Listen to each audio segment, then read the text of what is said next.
Hey kids, so I want to show you how to graph horizontal and vertical lines. Remember, a horizontal line has an equation like y equals 3. Okay, so when I graph that, there it is, it's this red line.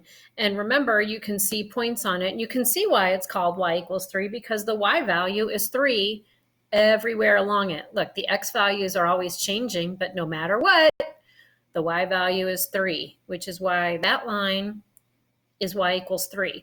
I know that's weird. The y-axis is the vertical axis. So when you see a horizontal line, you don't think y, okay? But that's how it graphs. I know it seems backwards. Let's graph x equals -2. That's the blue line. And if you'll notice on here, once I click on a point, all the x values, no matter what the y is, the x value is -2.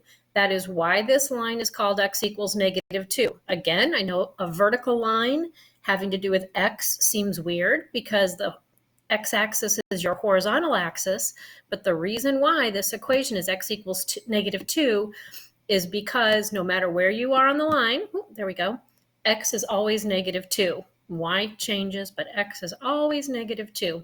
All right, thank you.